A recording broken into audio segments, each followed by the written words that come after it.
Morning ಅಕ್ಕರೆ. Good morning. ಸರಿ, ಈ ಕಡೆ ಬನ್ನಿ, ನಾ ಅಡುಗೆ ಮಾಡ್ತೀನಿ. ಇಲ್ಲ ಪರವಾಗಿಲ್ಲ, ನಾನು ಮಾಡ್ತೀನಿ. ಹಾಗಿದ್ರೆ ನಾನು ಹಾಲು ಕಾಯಿಸ್ಬಿಡ್ತೀನಿ, ಕಾಫಿ ಮಾಡ್ತೀನಿ, ಓಕೆನಾ? ಏನಾಯ್ತು? ಯಾಕೆ ಹಾಗೆ ನಿಂತಿದ್ದೀರಾ? ಏನೋ ಹೇಳ್ಬೇಕು ಅಂತ ಬರ್ತಾ ಇದ್ದೀರಾ, ಆದ್ರೆ ಹೇಳಕ್ಕೆ ಹಿಂಜರಿಕೆ. ಏನ್ ವಿಷಯ? ಹಾಗೇನಿಲ್ವಲ್ಲ. ಯಾಕೆ ಇವಾಗ ತಿಪ್ಪಿ ಹಚ್ಚು ಕೆಲಸ ಮಾಡ್ತಾ ಇದ್ದೀರಾ ಹೇಳಿ? ನಿಮ್ಗೆ ಸುಳ್ಳು ಹೇಳಕ್ಕೂ ಬರಲ್ಲ. ನಿಮ್ ಜೊತೆ ಭಾವನವ್ರಕ್ಕಿಂತ ಜಾಸ್ತಿ ವರ್ಷ ನಿಮ್ ಹತ್ರದಲ್ಲೇ ಇದ್ದೋಳು ನಾನು. ನಿಮ್ ನಾಡಿ ಮಿಡ್ತ ಕೂಡ ಅರ್ಥ ಆಗತ್ತೆ ನಂಗೆ. ಅಲ್ಲ ಮಲ್ಲಿ, ಅದು ಇಷ್ಟು ವರ್ಷ ನೀನು ಕಷ್ಟಪಟ್ಟು ಓದಿದ್ಯಾ, ಅದಕ್ಕೆ ಅಂತ ಹಗಲು ರಾತ್ರಿ ನೋಡದೆ ಎಫರ್ಟ್ಸ್ ಹಾಕಿದ್ಯಾ. ನಿನ್ ಮುಂದೆ ದೊಡ್ಡ ದೊಡ್ಡ ಕನಸುಗಳಿದೆ. ಆದ್ರೆ ಈಗ ಮದುವೆ ಆದ್ಮೇಲೆ ಅದೆಲ್ಲ ವ್ಯರ್ಥ ಆಗೋಗ್ಬಿಡುತ್ತೆ ಅಂತ ಭಯ ಅಷ್ಟೆ.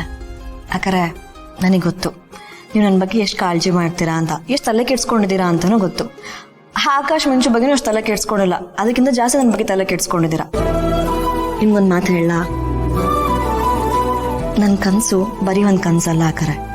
ಕೆಲಸ ಗಿಟ್ಟಿಸ್ಕೊಳ್ಬೇಕು ಅಂತ ಹೇಳಿ ಇದನ್ನೆಲ್ಲ ಮಾಡ್ತಾ ಇಲ್ಲ. ಇದು ಒಂದು ಜವಾಬ್ದಾರಿ. ನಾನು ಆಫೀಸರ್ ಆಗಲೇಬೇಕು. ನೀವೇ ಹೇಳಿದ್ರಲ್ಲ, ನನ್ನಂತ ನೊಂದಿರೋ ಹೆಣ್ಮಕ್ಳನ್ನ ಕತ್ಲಿಂದ ಬೆಳಕಿನ ಕಡೆ ಕರ್ಕೊಂಡ್ಬರ್ಬೇಕು ಅಂತ, ಅವರಿಗೆಲ್ಲ ನ್ಯಾಯ ಸಿಗಬೇಕು ಅಂತ. ನನಗೆ ಗೊತ್ತು ಅಕ್ಕರೆ, ಇದು ನನ್ನ ಕನಸು ಮಾತ್ರ ಅಲ್ಲ, ನಿಮ್ಮ ಕನಸು ಕೂಡ. ಅದನ್ನು ನಾನು ಈಡೇರಿಸ್ತೀನಿ. ನನ್ನ ಕನಸನ್ನ ನನಸು ಮಾಡೋದಕ್ಕೆ ನೀವು ನನ್ನ ಜೊತೆ ನಿಂತ್ಕೊಂಡಿದ್ದೀರಾ. ಆ ಕಾರಣಕ್ಕಾದರೂ ನಾನು ಈ ಕನಸನ್ನ ನನಸು ಮಾಡೇ ಮಾಡ್ತೀನಿ, ಗೆದ್ದೇ ಗೆಲ್ತೀನಿ. ಹಾಗಂತೇಳಿ ಮಾತು ಕೊಟ್ಟಿದ್ದೆ ಅಲ್ವಾ, ನಾನು ಆ ಮಾತನ್ನ ಮರಿತೀನಾ?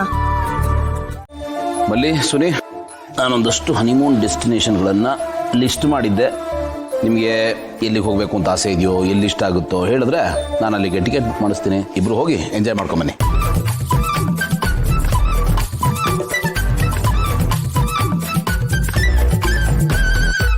ರೀ, ನೀವ್ಯಾಕೆ ರೀ ಮುಸ್ಮುಸು ಅಂತ ನಗ್ತಾ ಇದ್ದೀರಾ? ನಾನೇನು ಹೇಳಬಾರ್ದು ಹೇಳದ್ನ? ಏನು ಇಲ್ವಲ್ಲ. ಇಲ್ಲ, ಅದು ಈಗಿದ ಅವಶ್ಯಕತೆ ಇಲ್ಲ ಅಂತ ಅನ್ಸುತ್ತೆ. ಅವಶ್ಯಕತೆ ಇಲ್ಲ ರೀ, ನಮ್ಗಲ್ಲ ರೀ. ನಾನು ನಮಗಲ್ಲ, ಇವ್ರಿಗೆ ಅಂತಾನೆ ಹೇಳ್ತಿದ್ದೀನಿ. ಹಾಗಲ್ಲ, ನೀವು ಬೇರೆ. ಬಾಗಾರೆ, ನಾವು ಹನಿಮೂನಿಗೆ ಹೋಗೋದಕ್ಕೆ ರೆಡಿ, ಆದರೆ ಒಂದು ಕಂಡೀಷನ್. ಕಂಡೀಷನ್ನು? ನಿಮ್ಮ ತಲೆಯಲ್ಲಿ ಬೇರೆ ಯಾವುದಾದ್ರೂ ಡೆಸ್ಟಿನೇಷನ್ ಇದೆಯಾ? ಹೇಳಿ, ಅಲ್ಲಿಗೆ ಬುಕ್ ಮಾಡೋಣ. ಇಲ್ಲ, ಡೆಸ್ಟಿನೇಷನ್ ಏನು ಬೇರೆ ಇಲ್ಲ. ಬಟ್ ಆದರೆ ನಾವು ಹನಿಮೂನಿಗೆ ಹೋಗಬೇಕು ಅಂತಂದ್ರೆ ನೀವಿಬ್ರು ಬರಬೇಕು. ನಾವೇನಮ್ಮ ಅಲ್ಲಿಗೆ ಬಂದ್ ಮಾಡೋದು?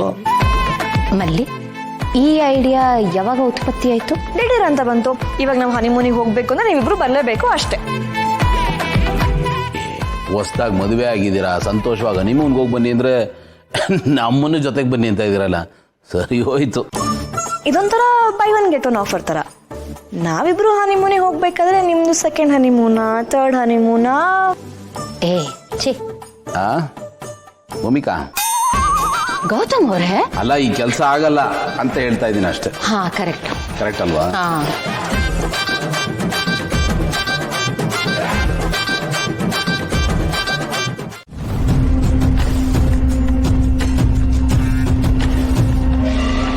ಈಗ ನಾನು ಈಗೋ ಗಟ್ಟಾಗಿದೆ.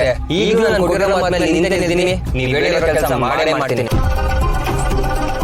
ನೀವು ನನ್ನ ಡೌಟ್ ಇಟ್ಕೋಬೇಡಿ ಬಾಸ್. ಆ ಹುಡುಗಿನ ಬಿಡಿಸ್ಕೋಬೇಕು ಅಂತ ಹೇಳಿದಿರಲ್ವಾ, ಟಾಸ್ಕ್ ಕೊಟ್ಟಿದ್ದೀರಲ್ವಾ, ಆ ಕೆಲಸ ಆಯ್ತು ಅಂತ ಅನ್ಕೊಳ್ಳಿ.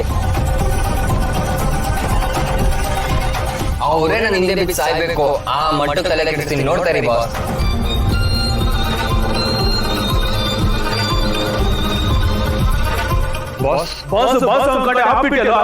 ನನ್ನ ಪ್ಲಾನ್ ಬೇರೆನೇ ಇದೆ ಬಾಸ್. ಮಲ್ಲಿನ ನೀವಿರೋ ಜಾಗಕ್ಕೆ ಕರ್ಕೊಂಡು ಬಿಡ್ತೀನಿ. ನನ್ನ ಫ್ಲೈಟ್ ಟಿಕೆಟ್ ತಗೊಂಡು ನಾನು ಹೋಗ್ತಾ ಇರ್ತೀನಿ. ನಿನ್ನೆ ನಾನು ಗಾಡಿ ಕೊಟ್ಟಿದ್ದಲ್ಲ, ಎಲ್ಲರ ಮುಂದೆ ದೊಡ್ಡ ಫೂಲ್ ಆಗ್ತಿಲ್ಲ.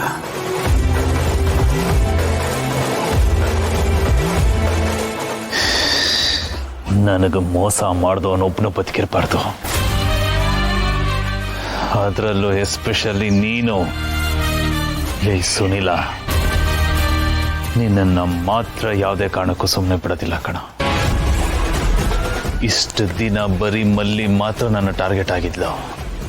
ಆದರೆ ಈಗ ಅವಳಿಗಿಂತ ಮೊದಲನೇ ಎನಿಮಿ ನೀನೇ ಕಣ. ಹರಾಮ್ ಕೋರ್. ನಿನ್ನ ಆಸೆ ಮನೆ ಮೇಲಿಂದ ಎಪ್ಸಿ ಅವಳಿಗೆ ಮೋಸ ಮಾಡಿಸಿ ಅವಳನ್ನ ಜೀವನ ಪೂರ್ತಿ ನರಳೋ ಹಾಗೆ ಮಾಡಬೇಕು ಅಂತ ನಿನ್ನನ್ನ ಚೋಬಿಟ್ರೆ ನೀನು ಅವಳನ್ನ ನಿಜವಾಗ್ಲೂ ಪ್ರೀತಿಸ್ತೀಯ? ಪ್ರೀತಿಸಿ ಅವಳನ್ನೇ ಮದುವೆ ಆಗಿ ನನ್ನ ಮುಂದೆನೆ ಬಂದು ನಿಲ್ಲೋಷ್ಟು ಧೈರ್ಯನ ನಿನಗೆ ಬಿಡಲ್ಲ. ನಿನ್ನನ್ನ ಮುಗಿಸ್ದೆ ನಾನು ಯಾವುದೇ ಕಾರಣಕ್ಕೂ ಸುಮ್ಮನೆ ಬಿಡೋದಿಲ್ವೋ. ನಿನ್ನನ್ನ ಮುಗಿಸಿದ್ರೆ ಮೆಂಟಲಿ ಅವಳು ಸಾಯ್ತಾಳೆ, ಮತ್ತೆ ವಾಪಸ್ ಬ್ಯಾಕ್ ಟು ದ ಪೆವಿಲಿಯನ್ ಅಂತ ಅದೇ ಜೀವನಕ್ಕೆ ಕಾಲಿಡ್ತಾಳೆ. ಆಗ್ಲೇ ನನಗೆ ಸಮಾಧಾನ ಆಗೋದು.